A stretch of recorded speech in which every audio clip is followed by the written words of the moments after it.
기사가 나왔는데 포스코 그룹주 2차 전지 소재 올인 시총 85조 원 돌파. 근데 포스코 그룹이 구조적인 정체기에 직면한 철강 산업 대신에 2차 전지 소재에 대한 투자를 확대하면서 크게 주목을 받고 있다. 하지만 가파른 주가 상승에 대한 경고음이 나오고 있다. 주가 상승세가 과도하다. 제가 요 언론사는 얘기는 안 하겠습니다. 저격하는 것 같아서. 자, 포스코 그룹주 최근 한 달간 주가 상승률 어마어마하게 또 올라와 주기는 했습니다. 하지만 뭐 가지고 계신 주주분들은 I'm still hungry, 히딩크처럼 나는 아직 배고프다 이런 말씀 하실 것 같아요. 포스코 그룹주 지금도 괜찮다. OX를 들어주시면 간단하게 해결될 것 같습니다. 하나, 둘, 셋 들어주시죠. 지금도 괜찮다. 어떤 부분이 매력적인지 정경민 팀장님부터 설명을 해주신다면요.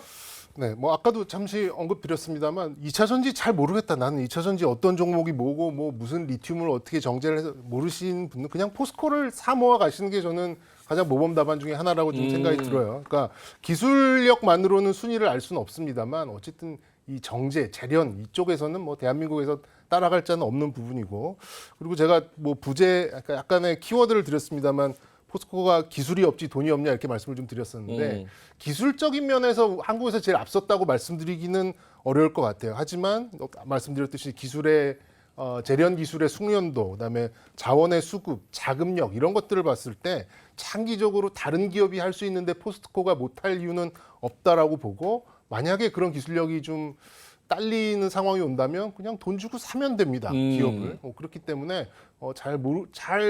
이 언제 어떻게 속도감 또 방향성 이런 거 잘 모르시는 분은 그냥 저는 차라리 포스코를 좀 가져가시는 게 맞지 않을까 좀 생각이 들고요. 다만 이제 좀 속도적인 면에서 다른 종목들하고 마찬가지로 이제 약간 이제 패시브 자금들, ETF를 비롯한 이런 패시브 자금들을 액티브 자금들이 이렇게 좀 흡수를 해가면서 약간의 지금 속도에 따른 약간 사람을 취하게 만드는 그런 부분은 좀 있거든요. 그렇기 때문에 속도에 취하면 늘 탈이 나게 마련이죠. 그렇기 때문에 저는 이제 뭐 음봉이 날 때마다 이렇게 모아가는 전략 이렇게 좀 보시는 게 맞지 않을까 좀 생각이 들고, 욕심을 내면 탈이 납니다. 그렇기 때문에 가격을 기준으로 하시든 시간을 기준으로 하시든, 뭐 예를 들어 나는 일주일에 10주 사겠다, 아니면 나는 얼마에 뭐 한 5% 빠질 때마다 뭐 5주씩 늘리겠다, 뭐 이런 좀 소소한 개인들의 그런 기준을 마련하시면서 좀 모아가시는 그런 전략으로 가져가신다면 저는 뭐 긴 호흡에서는 필승의 종목이다 이렇게 좀 말씀드리고 싶습니다. 조금 까다롭고 어려운 질문 하나만 추가적으로 네. 드리면, 포스코홀딩스는 결국 사 모아가고 길게 보면 굉장히 좋다라고 말씀을 하셨잖아요. 네. 그렇게 길게 본다는 같은 기간이라는 전제 하에 포스코홀딩스가 나아요? 에코프로가 나아요? 긴 호흡으로 본다면? 저는 포스코 홀딩스라고 봅니다. 왜 그런 거예요? 더 싸요? 아니면? 에코프로가 그러니까 아까 말씀드렸듯이 예를 들어서 뭐 한 3년이다. 3년이라는 시간이 지날 동안에 에코프로가 할 수 있는 일을 포스코가 못할까라는 생각을 한 번도 해본 적이 없는 것 같고요. 오. 에코프로가 하는 거를 거의 다 포스코가 할 수 있습니다만 아마 자원의 수급까지는 에코프로가 못 따라갈 가능성이 저는 있다고 봐요.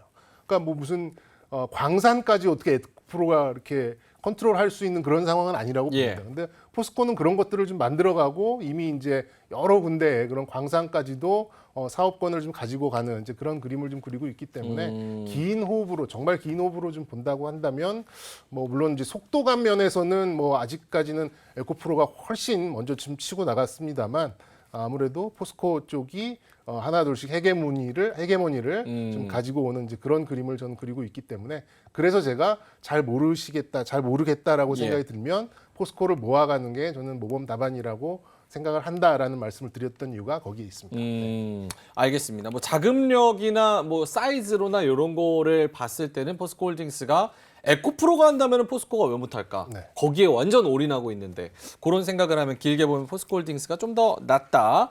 알겠습니다. 김태성 이사님은 어떻게 보시는지, 요거 아까 오를 들어주셨으니까 주가가 많이 올랐다라는 과열 경고, 이런 거는 사실은 좀 기회에 가깝습니까?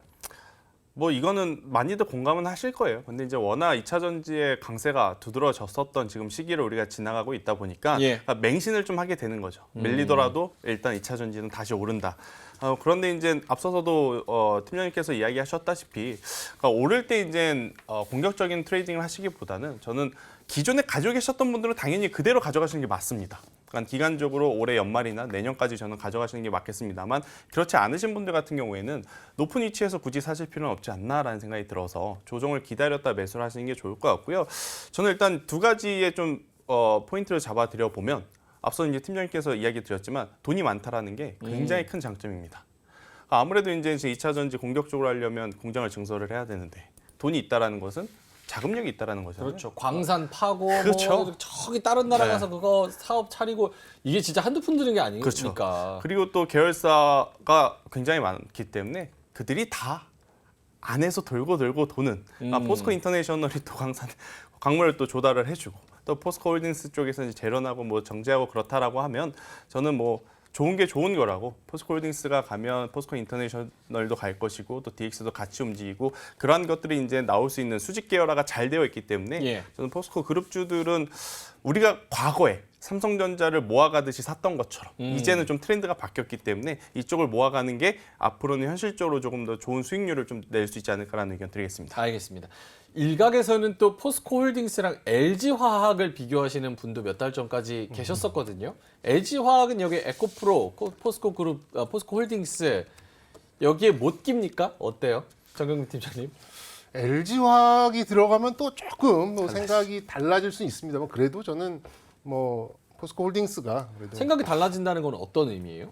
에코프로와 LG화학이 그런 구도 사실 LG화학이 훨씬 더 큽니다. 네. 에코프로보다는 이제 하지만 이제 현재까지 이제 확장성과 속도, 뭐 IRA에 맞춰서 가는 어떤 좀 정책적인 추종성 이런 것들을 훨씬 잘 에코프로가 좀 대응을 했기 때문에 좀 그렇고 아직은 이제 LG화학의 거의 85% 이상은 아직은 그래도 화학 쪽에서 이제 좀 매출이 나오다 보니까 그 실적을 좀 전해받지 못해서 그런데 그게 이제 만약에 비중이 달라지고 ROE가 어느 정도 이제 2차 전지와 비슷하게 맞춰져 가는 이제 그런 그림이 그려진다면 에코프로의 위상이 떨어진다라기보다는 LG화학의 위상이 그만큼 더 올라갈 그럴 가능성이 높다라고 좀 생각이 드는데 아직까지는 LG화학이 좀 무거울 수밖에 없는 게 어쨌든 매출의 대부분이 아직까지는 이제 기존 전통적인 화학회사로 좀 인정을 받고 있다 보니까 아무래도 그런 부분이 좀 안타까운 이제 그런 부분이다 말씀드릴 수 있겠습니다.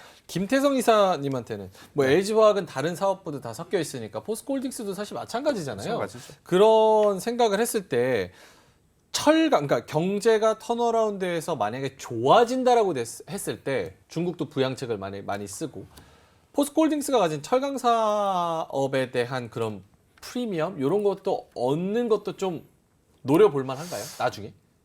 올해 하반기. 결국 이제 중국에서 이제 경기 부양에 대한 이야기가 이제 빠르게 나와야 되는 지금 시점이 좀 다다랐다라고 좀 보여지기 때문에 만약 철강 산업에 대해서 좋은 이슈는 딱 한 가지겠죠. 그러니까 경기 부양책이 나오게 된다라고 하면 저는 포스코홀딩스 같은 경우에는 기존에 영위하고 있던 철강 여기에 신성장까지 덧붙였을 때 더 좋은 퍼포먼스를 좀 낼 수 있다라는 생각이 들고 있고 LG화학, LG에너지솔루션은 일단 투심이 그렇게까지 지금 막 좋다라고 하기에는 조금 애매하죠. 그러니까 계속해서 전환사채 물량이라든지 뭐 증자에 대한 이야기라든지 이런 게 있다 보니까 요새 투자자들 굉장히 똑똑하시거든요. 그러다 보니 가는 쪽에 그러니까 힘이 더 좀 탄력적으로 들어오는 쪽에 집중이 되는 것이 아닌가라는 의견 조심스럽게 한번 드려보도록 하겠습니다. 알겠습니다. 마지막으로 요거 주가 그 목표 주가만 받아볼게요. 두 분 다 포스코홀딩스가 탑픽이신 것 같은데 1차 목표가는 얼마를 잡는 게 좋을 것 같은지 포스코홀딩스 오늘 종가가 47만 8천 원, 7% 올라온 그런 상황입니다. 정경민 팀장님부터 목표가 얼마 정도 봐야 됩니까? 지금부터 한 20에서 25% 정도 업사이드를 좀 보고 있고요. 저는 굉장히 단순한 논리로 좀 보고 있습니다. 지금 포스코홀딩스의 자기자본 총계가 60조 정도 돼요. 그리고 ROE가 한 5% 정도 나옵니다. 그러면 자기자본을 연간 5% 이상으로 굴려가고 있다라고 하는 그런 것들을 이제 회계적으로 좀 보여주고 있는데 지금 시가총액이 포스코홀딩스가 40조 남짓이 나옵니다. 40조 남짓이 나온다면 글쎄요 이게 자기자본을 이렇게 좀 과거 철강 사업만 할 때처럼 너무 디스카운트를 많이 받고 있는 게 아닌가라는 생각이 좀 저는 개인적으로 좀 들고 있거든요. 그런 면에서 봤을 때는 뭐 한 60만 원 정도까지 지금 현재 48만 원으로 봤을 때 뭐 한 20에서 25% 정도는 충분히 업사이드 여력이 있다라고 생각이 들고요. 그리고 만약에 여기서 더 목표가 주가를 올리려면 ROE가 뛰어야 돼요. 그러니까 그만큼 2차 전지 쪽, 철강 사업이 아니라 2차 전지 쪽의 어떤 자원 사업들이 충분히 높은 ROE를 자기 자본을 그만큼 빠르게 끄집어 올려가고 있다라는 게 증명이 된다면 그때는 자기 자본 총계인 60조 시가총액까지도 좀 넘어설 수 있다라고 좀 보고 있습니다. 그래서 1차적으로는 그 중간 단계인 시가총액 50조 정도. 그러니까 지금 현재 40조니까 한 10조 정도. 그러면 한 20에서 25% 정도의 업사이드. 그러면 가격으로 봤을 때는 한 60만 원 정도. 이 정도 보시는 게 어떨까 싶습니다. 알겠습니다. 정경림 팀장님은 60만 원 단기적으로 일단은 보시고 김태성 이사님은 얼마 정도 보시는지. 저도 이제 거의 비슷합니다. 비슷한. 뭐 55만 원에서 60만 원까지는 좀 보셔야 될 것 같은데 예. 저는 사실 가격을 조금 집중해서 보시기보단 기간을 여러분들이 좀 체크를 하시면서 가져가셔야 될 것 같아요. 그러니까 뭐 55만 원, 뭐 60만 원에 도달하면 매도를 하자라기보단 일단 트렌드 자체가 2차 전지로 확 쏠려왔고 포스코홀딩스에 대한 성장성에 뭐 모두 이제 이 긍정적인 표를 다 던지고 있는 상황이라서 저는 올해 연말 혹은 내년까지 그냥 가격에 상관없이 쭉 들고 가 보시는 게 훨씬 더 좋지 않을까라는 의견을 한번 드려보도록 하겠습니다. 알겠습니다. 두 분의 포스코홀딩스 의견 한번 들어봤고요. 사실 뭐 기사가 뭐 과열 경고다 이런 얘기가 나왔지만 쭉 살펴본다면 뭐 장기적으로 본다면 그렇게 나쁘지는 않은 위치라는 거 두 분의 의견이 동일했습니다. 이로운 경제 채널 EBC